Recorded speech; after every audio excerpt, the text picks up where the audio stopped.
I did not have any understanding of just what it would be like. I tried to warn you as much as possible. It was meant to be a happily ever after, but it turned out to be anything but a fairy tale. 2 years after the nation celebrated, it could not have been a happier, more glorious day. But then things started to go downhill. How has it all gone so wrong? We had this unpredictable couple who were going to do things in a very different way. When did the cracks start to show? The so-called Fab Four dream disintegrated step by step.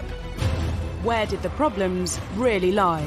If you compare the newspaper coverage of Meghan to any of Harry's past girlfriends, it's quite shocking. They don't seem to be in touch with the mood of the nation anymore. And was it ever really going to work? It's not enough to just survive something, right? Like, that's not the point of life. You've got to thrive. As they try to start a new life in LA, they're going to war with an old enemy. Last night came the surprise announcement that she is suing the Mail on Sunday. It would be much better if Meghan and Harry simply said nothing. Were the signs of trouble there from the very start? And what does the future hold for Harry and Meghan? How celebrity are they going to become? How diluted will the royal brand become? Harry is stepping away from the life that he was born into. It has been 2 turbulent and very troubled years. They're like a drowning couple. The more they struggle to escape the things that they don't like, the more they sink.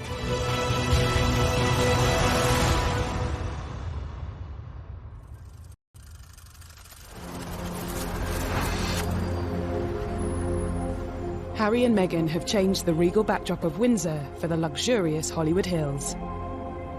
We won't be hearing about Harry, Meghan, and Archie and the royal family together as one for, I expect, for months to come until they come and visit over here, or maybe William and Kate and George and Charlotte and Louis will head on over to LA.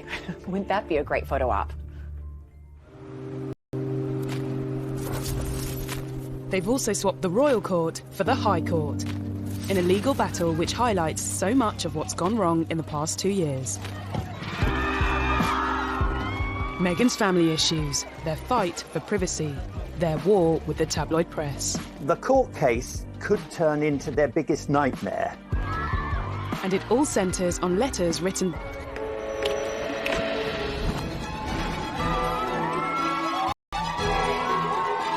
Only 2 years ago, Harry and Meghan's wedding had been a day when Britain basked in the sunshine and the warm glow of a royal couple, all set to transform the future of the monarchy. The mix of the tradition and the new and the mix of cultures totally embodied in one church service. And millions of people watched that service and were moved to tears, both by the romance of it and by what it represented. We celebrated with them, but were the seeds of their troubles already clear to those who looked? For the 2 years since the wedding, I think they've tried to recreate and maintain the kind of positivity that was around at the time, but that's just unrealistic and naive.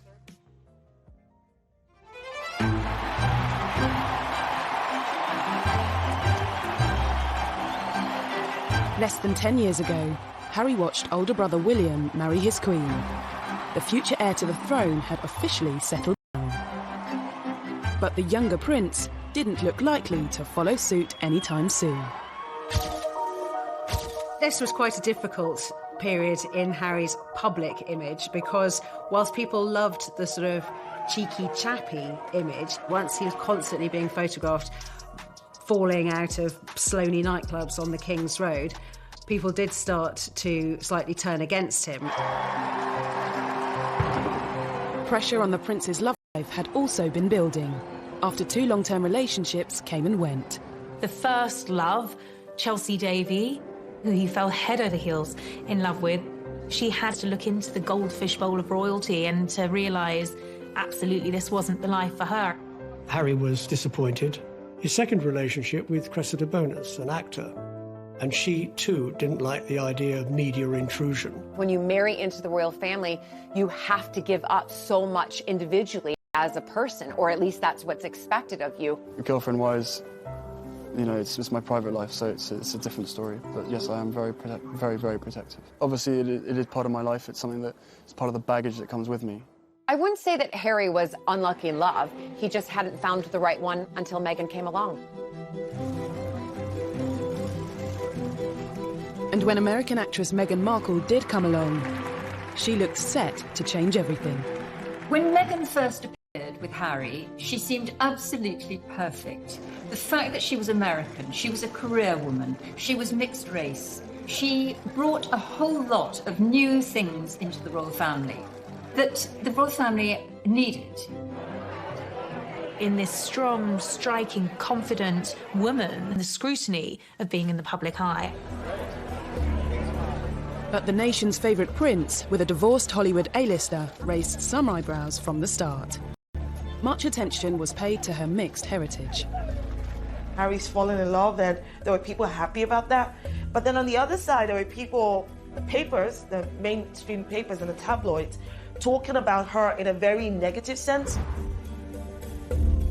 People were already painting her in ways that it was clear they knew nothing about her, but it suited their negative narrative to call her what she's not, without any evidence. It is, and it was, racist. If you compare the newspaper coverage of Meghan compared to any of really Harry's past girlfriends, you know, it's quite shocking. The press has always denied racism. In November 2016, Prince Harry confirmed his relationship with Meghan in a statement telling the tabloids to back off. Looking back, was this an early sign that it wouldn't be business as usual? Harry issued this quite extraordinary statement attacking some sections of the media he wasn't going to tolerate, kind of invasive techniques that once surrounded his late mother. He couldn't protect his mother because he was only a small boy, but boy was he going to protect Meghan. In the explosive statement released via his press secretary, Harry also asked the media to pause and reflect before any further damage is done.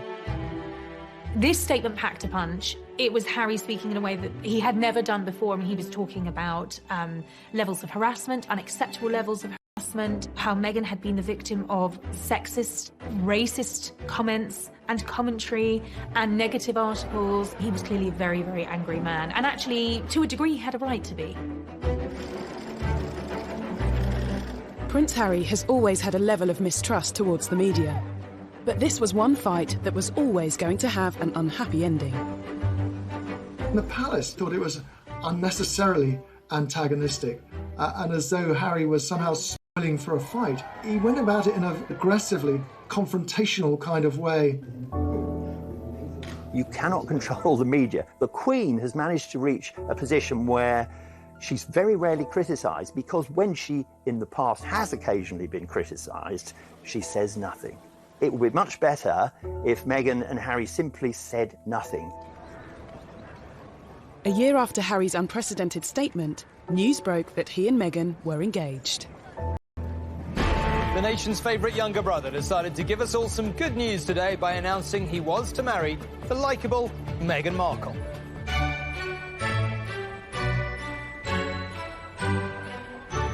Unlike Harry's from Kensington Palace.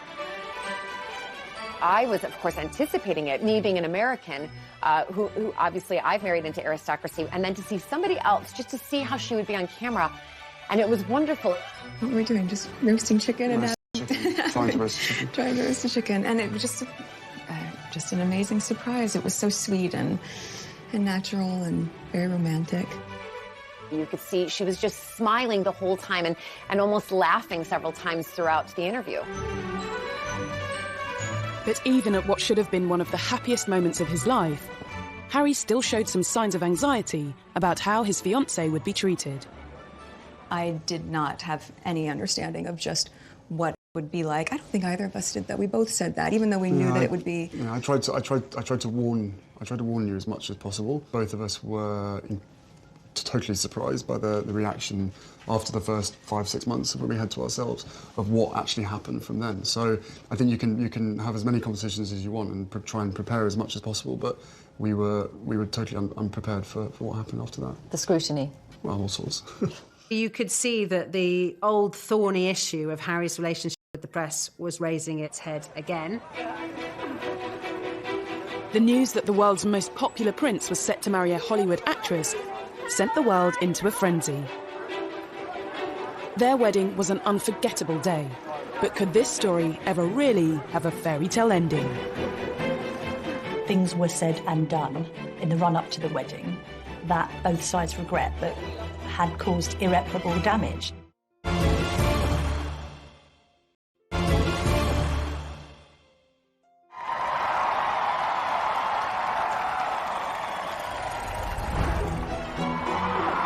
On the 19th of May 2018, the eyes of the world were on St George's Chapel in Windsor. The wedding day was wonderful. Meghan looked beautiful in her dress. Harry couldn't have looked happier. The ceremony itself was so vibrant, it was so new, it was so different, it was so unique to the two of them. And I think it was the start of something very, very happy and very, very special. Nobody can deny that the wedding day itself was sparkling. It was magic. It was like Disneyland. The couple were given the titles Duke and Duchess of Sussex. Everything seemed perfect, but was there trouble and unrest, just hidden from view? Everybody was happy for Harry. Everybody thought Meghan was marvellous. It could not have been a happier, more glorious day. But then wheels started to come off amid suggestions that the couple had been a bit difficult over the planning of the wedding and that demands were being made that perhaps weren't quite in proportion with their place in the royal pecking order. He said before the wedding, what Meghan wants, Meghan gets. Negative reports surrounding claims of Meghan's behaviour emerged from within the palace. It's been reported that Meghan was demanding that she wanted a certain tiara to wear, and then she was given the one that she didn't want to wear. And claims Meghan rowed with Kate's staff, which were denied by Kensington Palace. Meghan just didn't like any pressure, and on a couple of occasions she actually told staff not to interfere. It was none of their business. She would have the wedding she wanted. No one had any idea that this was all building up into a much bigger and wider, more troubling picture. According to reports at the time, it was claimed Meghan also clashed with members of Harry's own family. Speculation was rife. There was a huge row when Kate was upset because Meghan insisted she didn't like the dress that Princess Charlotte was planning to wear as one of the bridesmaids. And inevitably, if you shout at someone in private and you're a royal, there is a good chance it will be leaked. There was a constant feed of endless negativity. Author Tom Quinn believes Harry and Meghan's private accommodation played a part in the tensions. Nottingham Cottage is in the grounds of Kensington Palace, and it's quite small. I mean, it's tiny compared to the enormous double apartment that Kate and William have. It was being pointed out to them in no uncertain terms. They weren't in the First Division because that place is held by William and Kate. So inevitably that led to friction. In Meghan's world, if you're determined enough, you can get to the top, but Meghan can't. She can't get to the top, whatever she does. Was the untraditional mix of American celebrity and British royalty ever really going to work? The wedding was also marred by controversies surrounding Meghan's father. We're talking a global wedding for millions to see across the world. People are anticipating this, and what's being reported day after day to the lead up of the wedding is about her father, Thomas Markle, and is he going to come over and walk her down the aisle? Are they speaking? Have they spoken? There was the whole farcical business of Thomas saying, I can't come to the wedding, but then photographs suddenly appeared, taken by a paparazzi, showing Thomas Markle being measured for a suit, looking at a book about English landmarks. And these pictures were sold all over the world to the huge impact. Thomas Markle couldn't walk Meghan down the aisle, but he did carry out a string of interviews with the British press. It meant he continued to dominate headlines even after the wedding.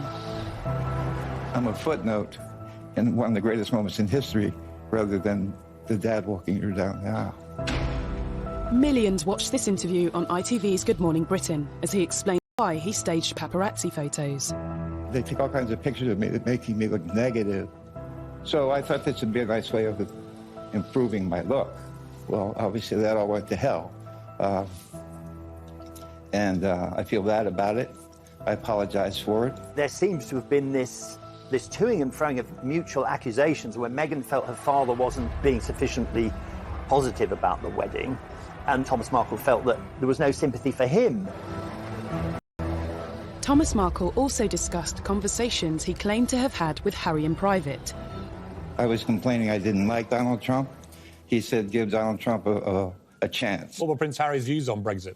It was just a loose conversation about something that we have to try. I think he was open to the experiment. But text messages presented as evidence in Meghan's upcoming court hearing have revealed what conversations really took place.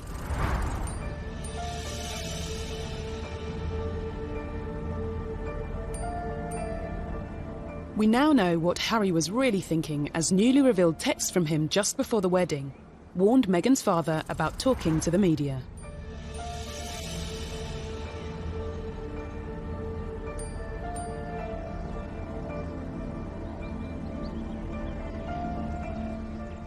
These text messages are actually evidence showing that they were reaching out to Thomas Markle, that they didn't close him off by any stretch of the imagination, that they were trying to contact him and speak to him.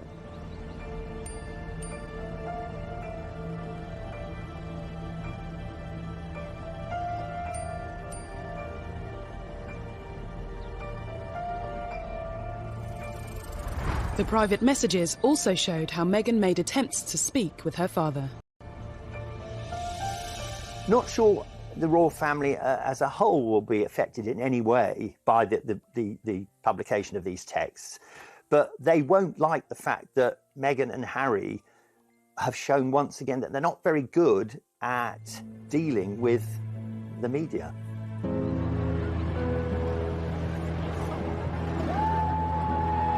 Evidence given to the High Court also confirmed that Thomas Markle hasn't been in contact with Meghan.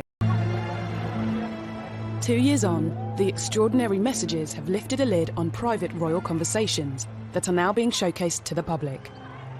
Right now, Meghan and Harry are thinking, we're just going to release everything to prove to everybody what exactly and really did happen. I think that now that they have moved thousands of miles away from home, that they're not supported by that palace PR machine, they're more vulnerable, they are more at risk, they're more exposed now than ever. Debate over Meghan's relationship with her father was another problem in a growing list of troubles that followed the wedding. Could the most troubling issue of all be Harry's fallout with his own brother? One of the things that unquestionably adversely affected the relations between Harry and William, who were so close for so many years, was a series of rumours after the wedding. William expressed doubts to Harry as whether or not he was too quick in being engaged to Meghan. There was a brotherly discussion, which I think was voiced out of concern from William, but was misinterpreted as a lack of support. Things were said and done in the run-up to the wedding that both sides regret, but had caused irreparable damage. That's Harry. He's quite a headstrong, impulsive young man. He's much more like his late mother than William, who considers things and is, in that regard, is more of a Windsor and more like his father.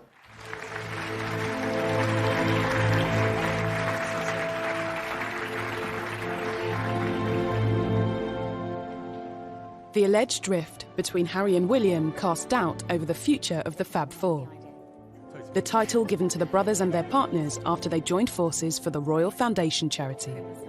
They looked amazing, they were all similar ages, and they all had, it looked like a common purpose to make the royal family younger, more modern, more diverse, more approachable, more empathetic. All of those things worked very, very well for a brief period, and then the cracks started to show. Had signs of trouble even been evident at their first public event as a quartet? Okay, the last thing you disagreed on, how do you resolve it? I can't remember, they come so thick and fast. But is it resolved? We don't know. Oh, we don't know. Well, you're putting on a great show if it's not. The so-called Fab Four dream disintegrated step by step. Despite the troubles within their family, it wasn't long before news broke that the Duke and Duchess of Sussex was starting their own. The real crunch came when Archie was due to be born. Even before the birth, Meghan's celebrity lifestyle... Now, nothing wrong with going to a baby shower. That's what Americans do. We don't do it so often in the UK, but they do it in America. It's a common practice. But she flew over a private jet. What's wrong with a commercial jet? It was the first sign of breaking with royal tradition, and there would be more to come. They wanted to do things very differently. All right, so far, but things then got a bit laughable. All the little signals meant a breakup with the royal family was inevitable. And now suddenly we had this unpredictable couple who were going to do things in a very different way.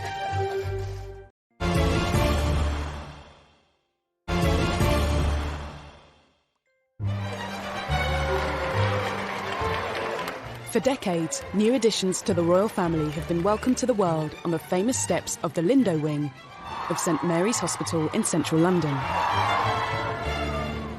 But not when it came to Harry and Meghan's first child, Archie. I'm very excited to announce that Meghan and myself had a baby boy early this morning, a very healthy boy. The first public glimpse of the royal baby came 2 days after he was born. I mean, I have the two best guys in the world, so I'm really happy. He has the sweetest temperament. He's really calm and... Who gets that from? They were not going to follow the usual pattern of a royal birth. They wouldn't say, A, where the baby was going to be born or when it was born. They would make the announcements on their terms at a time that suited them. But at the same time, they were members of the royal family and they had accepted £2.4 million to renovate their house in Windsor. I think the public felt that they had a right to get excited about the birth, to maybe wait outside the hospital, wait for a glimpse of mother and baby and father to come out. Then the public was denied that. That really rattled the press. They didn't like it. As well as denying the papers a front-page picture, Harry and Meghan also kept their choice of godparents private. Looking back, a telling sign that big changes were on the horizon. I think that this was their way of saying, oh my gosh, the more we give to the press, the more they take and write not very kind articles about people or about their lives. So they just thought, we're going to start stepping back so that they have nothing to write anything damaging about. But it was very much Harry and Meghan not just wanting to do their own thing, but wanting to say, we're signalling a change. Things are not going to be the same anymore. We're an independent unit. The couple had already begun forging their own path, moving from Kensington Palace to Windsor in time for Archie's birth. Then, a month later, they split from William and Kate's Royal Foundation, marking the end of the Fab Four. Their appearance 18 months earlier at a Royal Foundation forum proved to be the first and last time the quartet would appear at such an event together. Do you ever have disagreements about things? Oh, yes. Can you really have four very big personalities with different backgrounds, with Meghan and Kate, and different futures with William and Harry? Can they really be a cohesive group that can work very happily together? They probably should have separated at the very beginning and not tried to be a quartet. As a new family, Harry, Meghan and Archie toured southern Africa. I wanted to ensure that our first visit as a family, with my wife by my side, focused on the significant challenges facing millions of South Africans. Many of their troubles seemed to disappear. They got very positive press in southern Africa. That went down incredibly well. They couldn't have done it had they written the script themselves. Couldn't have been better. They were the golden couple sprinkling fairy dust all over southern Africa.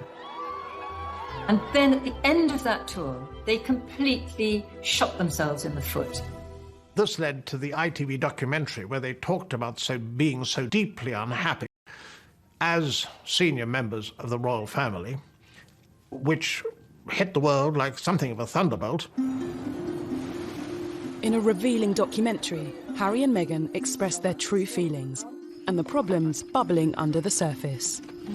There's been a lot of talk in the press about rifts with your brother. How much of that is true? Look, we're brothers. We'll always be brothers. We're certainly on different paths at the moment, but I will always be there for him, and as I know, he'll always be there for me. I don't know what the impact on your physical and mental health of all the pressure that you clearly feel under. Thank you for asking, because not many people have asked if I'm okay. It's not enough to just survive something, right? Like, that's not the point of life. You've got to thrive, you've got to feel happy, and I think I really tried to adopt this British sensibility of a stiff upper lip. She did really try to adapt this British stiff upper lip, keep calm and carry on, you know, never complain, never explain. But let's remember, she's American. We like to complain and explain. Rather ill-advised in my view, because, you know, he talked about how, you know, grim their lives were against a backdrop of one of the most benighted and poorest parts on the globe. This wasn't enough. They also wanted to send a message to the tabloids. While Harry and Meghan were 5,000 miles from home last night, came the surprise announcement that she is suing the Mail on Sunday for publishing a private letter she wrote to her estranged father. Harry's bombshell statement at the end of that tour announcing that his wife was taking legal action against a newspaper, and really, well, a character assassination, I suppose, on the British media. No one expected it to end like that. Harry and Meghan were very publicly sharing their troubles with the world, and the world lapped them up. I think that part of the fascination and the outrage thrown at Harry and Meghan is probably deeply rooted in jealousy in some part, right? People don't want to accept that. Be it ordinary people like you and I, or, you know, high-profile people who just want to get in there. People think that Harry and Meghan is the next, I don't know, chapter or episode of Netflix's The Crown. No, these are real people. At Christmas, Harry and Meghan did things their own way again.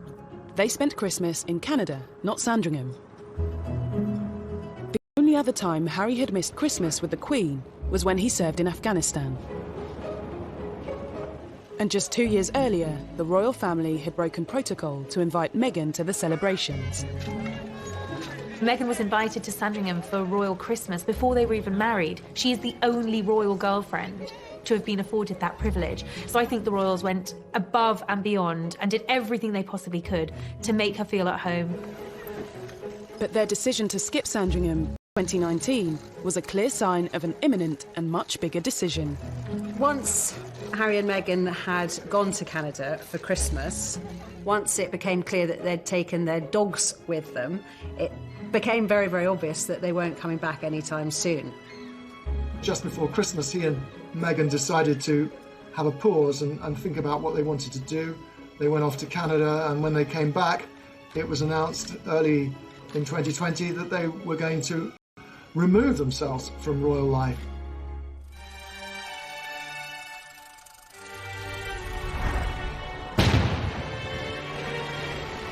In January 2020, they dropped the biggest bombshell of all. They said they intended to step back as senior royals. It was absolutely shattering. He gave other senior royals, including the Queen, almost no notice at all. And I thought that he and Meghan had gone rogue, and that this was a deplorable way to handle it. I think that the Queen should have been informed. There had been negotiations that had been going on for some time, but nothing had been decided. And he was told to commit his ideas to paper, and he responded, well, no, if I do that, it'll just end up in the newspapers. Essentially, on one hand, you had a royal family feeling that they were being bounced into making a decision on the couple's future, and the couple being very frustrated that the palace machinery wasn't quick enough to respond to their desire to change things. For many, what became known as Megxit now seems like it had been inevitable from the start.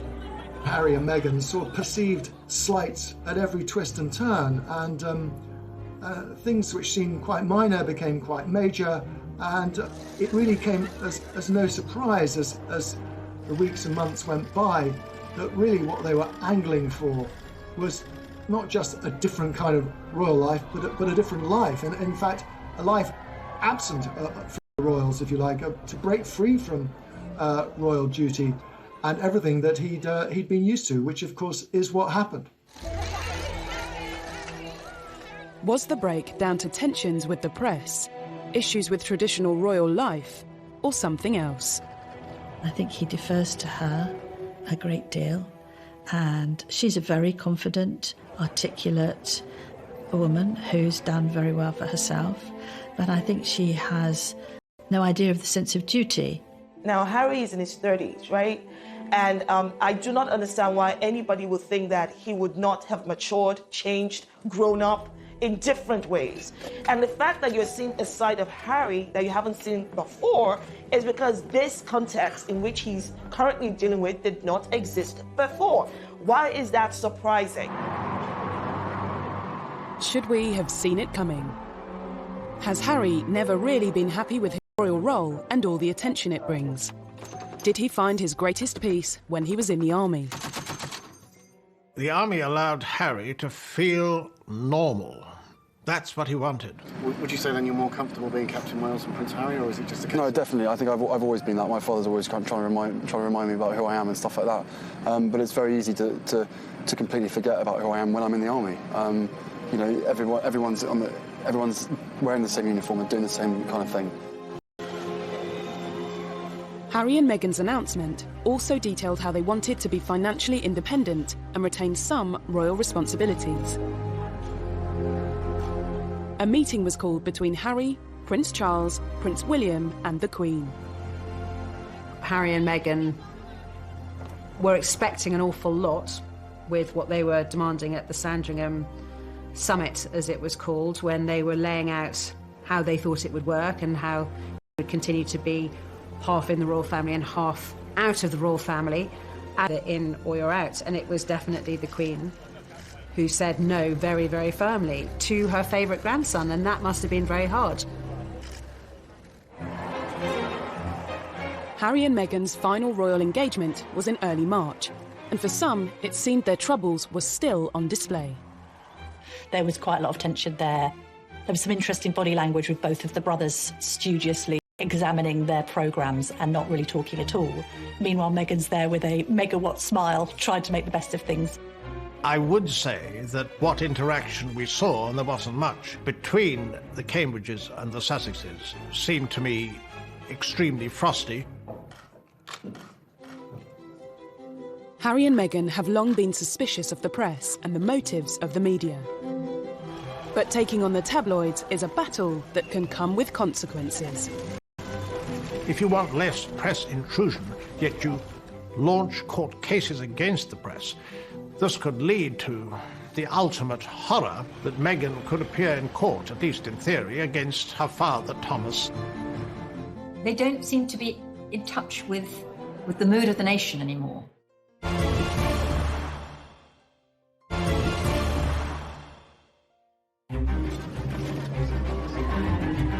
In the 2 troubled years since their wedding, Prince Harry and Meghan Markle have made no secret of their feelings towards the tabloids. Looking back, Harry has long been vocal about what he sees as press intrusion. They still upset me and I still read them. Why, I do not know. And so what do you think the public perception of Harry is? I don't know, it fluctuates. It depends on what the media want to write, I suppose. That feeling only grew when he and Meghan became a couple. We were just hit so hard at the beginning with a lot of mistruths that I made the choice to not read anything, positive or negative. It just didn't make sense. Being part of this family and this role and this job, every single time I see a camera, every single time I hear a click, every single time I see a flash, it takes me straight back.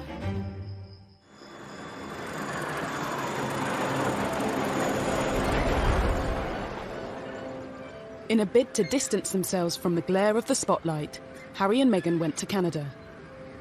I think the reason for this whole upheaval, I suspect, was that Meghan was unhappy here and Harry wanted to protect her and to make her happy.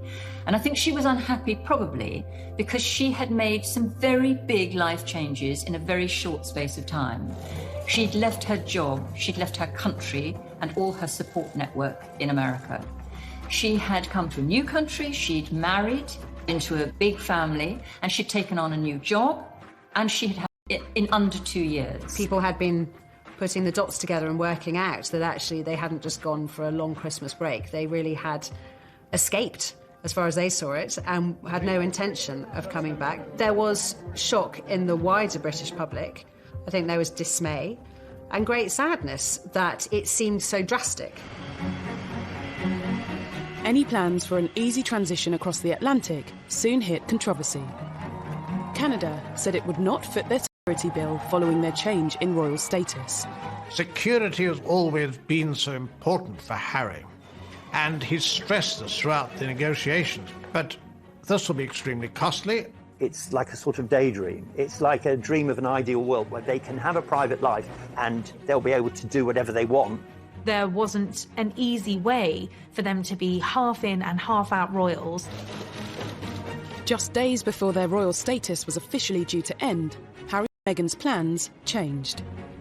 As US borders threatened to close amidst the coronavirus breakout, Harry, Meghan and Archie made a dash for California. Harry, I think, decided, probably quite impulsively, which is in his nature, to get Meghan back to her comfort zone. Their original plans have sort of fallen in tatters. They've got to decide what it is they want to do, how they want to do it, when they want to do it, and where they want to do it. They've got advisors around them, and I hope they're getting the right advice.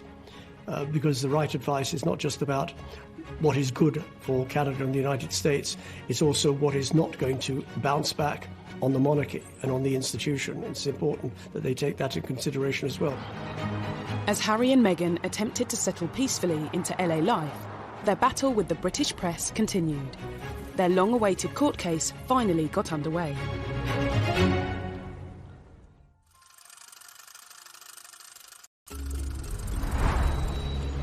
Meghan is suing Associated Newspapers for misuse of private information, breach of data protection, and copyright infringement, after a letter she sent her father was published by the Mail on Sunday. This is a private letter to her father expressing, her feelings, and having that released absolutely will cause distress on anybody. But to do so, she and Harry have had to reveal more personal information in court. They don't like being written about in the British tabloid press, but at the same time, they are suing, and that will come out in the courts, all of the text messages and the documents. So they must feel very, very confident that what they have to show will, in one sense, vindicate them. Absolutely. They want to use this opportunity to care about her father. Clearly, it means a lot to her personally to be able to say, none of these things are true. I got in touch with my father. I tried to help my father. It was difficult to reach my father. He wasn't responsive. The reality is that they have to do this. And whether they win the court case or not, they're the first to do it, and I think that means a lot. The first round went in favour of the Mail on Sunday, with the judge dismissing some of Meghan's claims against the publisher, including allegations that it acted dishonestly. The judge threw out, in the preliminary hearing, threw out some of the allegations that Meghan and Harry had made against the Mail. He described them as irrelevant, just not part of anything the law could look at or decide on. But that was just the opening battle. When the case goes to trial, it could all get really uncomfortable. If you want less press intrusion, yet you launch court cases against the press, this could lead to ultimate horror, and that would be that Meghan could appear in court, at least in theory, against her father, Thomas, who has contributed to a great deal of the adverse publicity that they've received. That would be a global news story and be truly bizarre. On top of Meghan's legal action, Harry has also filed a lawsuit against The Sun and the Daily Mirror for alleged phone hacking. I think Harry doesn't really like the press, and I think he often puts on a smile and a brave face, but deep down there's a loathing there. He's obviously trying to be specific with the Mail on Sunday's publication of Meghan's letter, and indeed he's being specific on hacking. If legal proceedings weren't enough, the pair have written an open letter to the Daily Mail, The Sun, the Daily Mirror and the Daily Express, signalling their intention to sever all ties with them. In the letter, they told the newspapers to expect no corroboration and zero engagement. Immediately it was picked up by the tabloids and into a story itself, and it made Meghan and Harry also, it made them seem petulant. They'll dig around even more furiously now for the sort of information that Meghan and Harry don't want to come out. So it will have the opposite effect from the one intended. The choices he's going to have to make moving forward. But that absence of palace protection, which he did find frustrating, there is a sense that even before Meghan was on the scene, he was growing sick and tired of being told what he couldn't do by the palace. I'm not quite sure what it is that they want. You're taking on a big beast if you go to war with the tabloids. They are very powerful, and they have the ability to make or break. The months to come are going to be crucial for Harry and Meghan as they start a life away from the royal... I think they are tremendously happy together, but there's no question that this is at a very high price. Harry and Meghan's life as a married couple at the forefront of royal duties in Britain lasted just 2 years. The couple's new life is here, Los Angeles. But it hasn't taken long for reports to emerge claiming Harry feels his world has been turned upside down and that he misses the military. When he did leave, he clearly wasn't ready or willing or able to completely sever those ties, which is why he's continued not just with some honorary titles and sort of bell whistles jobs, but he wanted to really continue to support particularly injured servicemen, both with the Walking Charity and with the Invictus Games. And that has obviously brought him a lot of happiness. I think that's the thing he's going to miss the most now that he's not in the UK. He'd be like a lost soul there. It'd be far worse for Harry in America than it was for Meghan in England, because he's not as tough as she is. It seems for Meghan, there's no place like home.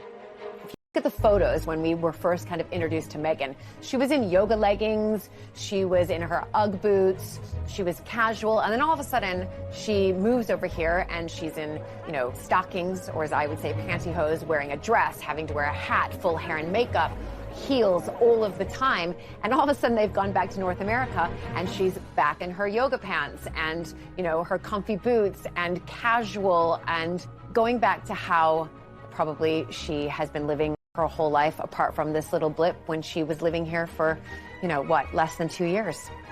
Harry and Meghan are no different from some of us that pack up our bags and go live in Australia or New Zealand or move to South Africa or decide to go live in Iceland. When you get there, you figure out whether or not you're comfortable, whether or not you're getting what you want from the place. And maybe they plan to be there for a short while, for a long while. I don't know. And can I be honest? It's not my business. While the couple have been stateside, there have clearly been some things they've missed back in the UK. Reports claim Harry is back in touch with William, and the whole family video called the Queen. They did the Zoom call, on the Queen's 94th birthday with Archie, and, that was, accurately reported. This is her grandson. This is her great-grandson. So the Queen's always going to have a connection with Harry and vice versa. Even that was reported in two ways. Some viewed it as a cynical PR move. Others said Harry and Meghan can't win. They were simply showing they've not forgotten their family. I think Harry loves his grandmother, the Queen, in his mind first and foremost, along with protecting Meghan and Archie. Harry and Meghan may have very little control over what is written about them. But with a new bombshell biography on the horizon, is this a sign that they are trying more than ever to be authors of their own future? A tell-all book would really quite shock everybody. I don't think that they're really even worried about the damage to their reputation.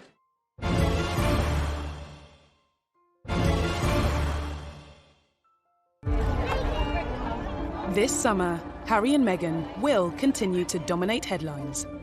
A new unauthorised biography will soon be hitting shelves, with claims it will be very much told from the couple's perspective. It promises unique access to friends of Harry and Meghan and will dispel many rumours and misconceptions that plague the couple. Will it be a case of history repeating itself? Look at what happened to his mother when she did the biography with Andrew Morton. It caused massive issues and problems within the royal family. I don't think he wants to follow in those footsteps of his mother right now. what she did in opening up to the world a tell-all book. Again, it would really go against everything that they're trying to put out there, is that we want to be private. It's probably, again, their own pathway of saying, you know what, we want to tell our story, and this is the way we're going to tell our story. Reports claim Meghan wants the book released sooner rather than later, and that she wants to shatter the image of being a demanding diva. You can be certain that the book won't give both sides of the story. I think it's more likely to be a self-justifying book, but it does give them something to do in a world where, especially Harry, has nothing to do. It seems their story is far from over, along with all its troubles. They may have left palaces and protocols behind, but Los Angeles comes with its own way of doing things. In the world of celebrity, anything goes. I mean, you can go to a burger joint and be photographed outside, have the same kind of privacy restrictions, but also the same agreement between newspapers and the palace. They're not protected by the palace anymore. How celebrity are they going to become? How diluted will the royal brand become? You know, Harry is stepping away from the life that he was born into. That comes with risks for him. Harry and Meghan say they're determined to carry on charitable work. Marking Archie's first birthday, the couple featured their son in an online charity video, only to receive yet more criticism. We're going to read Duck, Rabbit, Eddie. Good job. I think it's very odd and typical of the slightly contradictory of Archie on his first birthday. It's very sweet, and we know it's linked to a children's charity that Meghan supports, which is all good. But at the same time, it does show that Meghan, probably more than Harry, is not going to be able to say goodbye to the media and to having a media presence. She can't do it. They could release photos of Archie whenever they want to. I don't think they're really having their cake and eating it too. I think that they feel like, well, we can now do what we want to do. For Meghan, life has gone full circle and she's back in Hollywood. But where does that leave Harry? I think they'll take a lot of advice from the Obamas. They've set up their production companies, that they'll be talking to Oprah Winfrey, they'll be talking to big figures like that to try to find a way to carve a role for themselves as philanthropists, entrepreneurs, huge figures on a global platform. How they earn their money without people think they're trading in on their royal status is the tricky bit. However they choose to earn a living will be a new venture for former senior royals. If it doesn't work out, is there a path back to the palace? I think in a way it's seeing how they behave. If they use the royal family to make pots of money, then it won't be very good. If there's a tell-all interview on the television by Meghan and or Harry, that's not going to go down well. So they're really under the watchful eye of the royal family for the first year, which they probably don't like at all. The door has been quite clearly left open by the Queen for them to return to the royal family if that was what they wanted to do. She has allowed them to keep Frogmore Cottage, although they've been asked to pay the £2.4 million that the taxpayers paid for the refurbishment, and rightly so. They haven't lost their titles, they haven't been stripped of their titles as such, they're just not able to use the HRH status. But I don't think they will come back. I think this is the life that Harry actually has always wanted. Meghan has been the catalyst, she has enabled him to do this. She's helped to give him the confidence to take a step outside of the role that he was born into and to embark on a new chapter.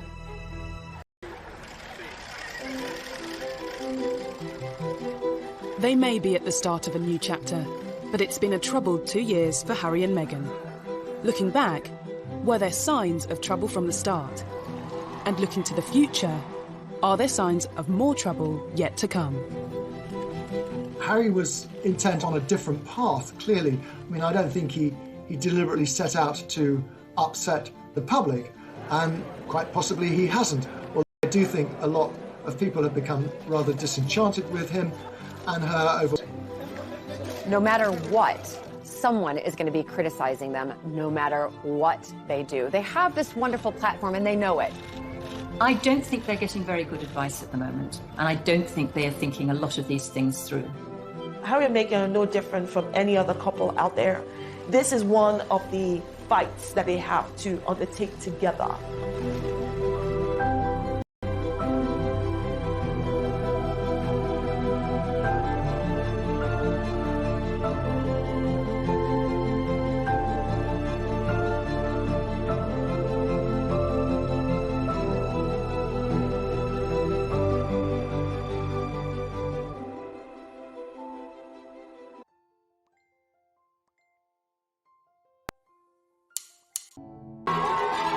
Only 2 years ago, Harry and Meghan's wedding had been a day when Britain basked in the sunshine and the warm glow of a royal couple, all set to transform the future of the monarchy. The mix of the tradition and the new and the mix of cultures totally embodied in one church service. And billions of people watched that service and were moved to tears, both by the romance of it and by what it represented. We celebrated with them, but were the seeds of their troubles already clear to those who looked?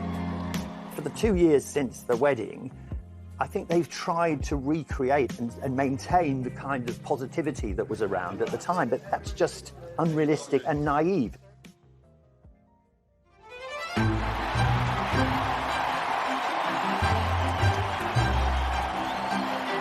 Less than 10 years ago, Harry watched older brother William marry his queen.